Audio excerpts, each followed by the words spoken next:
March 6th, 2021, Saturday of the second week of Lent.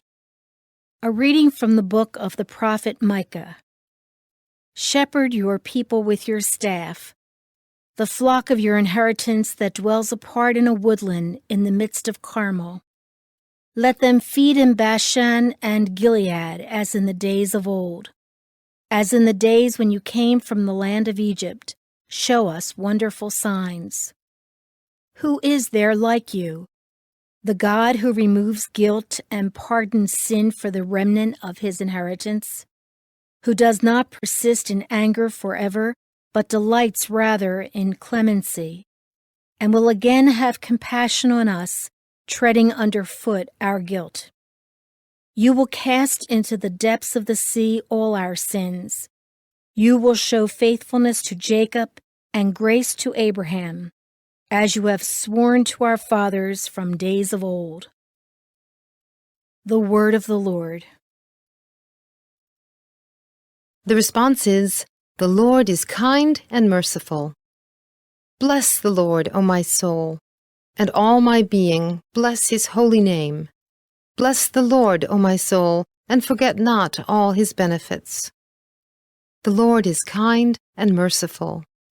He pardons all your iniquities. He heals all your ills.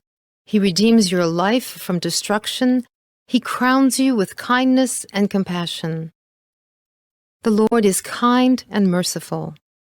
He will not always chide, nor does he keep his wrath forever. Not according to our sins does he deal with us, nor does he requite us according to our crimes. The Lord is kind and merciful. For as the heavens are high above the earth, so surpassing is his kindness toward those who fear him. As far as the east is from the west, so far has he put our transgressions from us. The Lord is kind and merciful.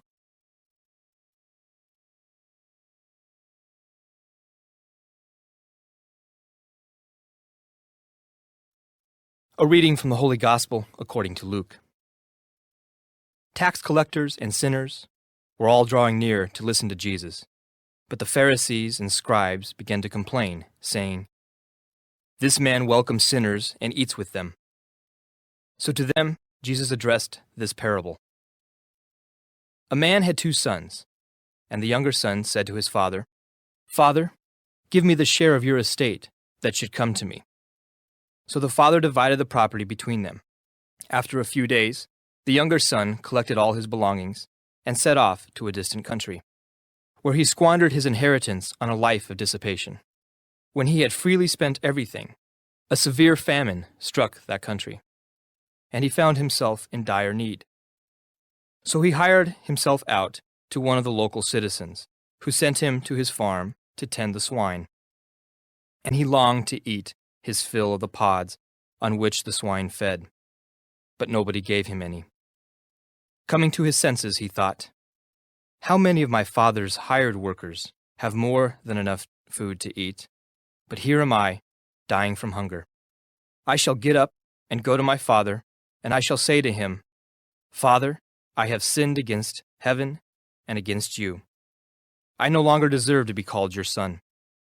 Treat me as you would treat one of your hired workers.' So he got up and went back to his father.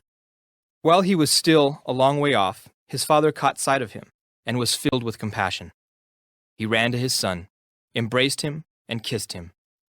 His son said to him, 'Father, I have sinned against heaven and against you.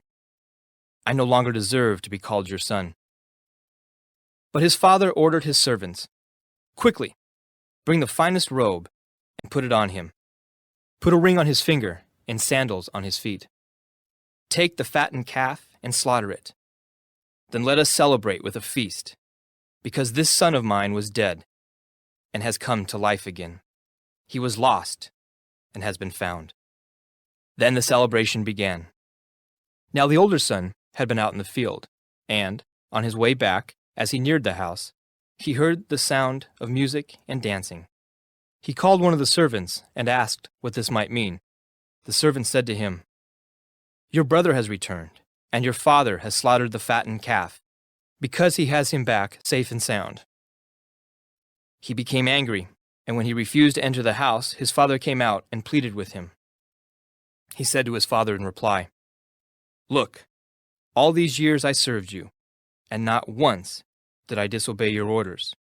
Yet you never gave me even a young goat to feast on with my friends. But when your son returns, who swallowed up your property with prostitutes, for him you slaughtered the fattened calf." He said to him, "My son, you are here with me always. Everything I have is yours. But now we must celebrate and rejoice, because your brother was dead and has come to life again. He was lost and has been found." The Gospel of the Lord.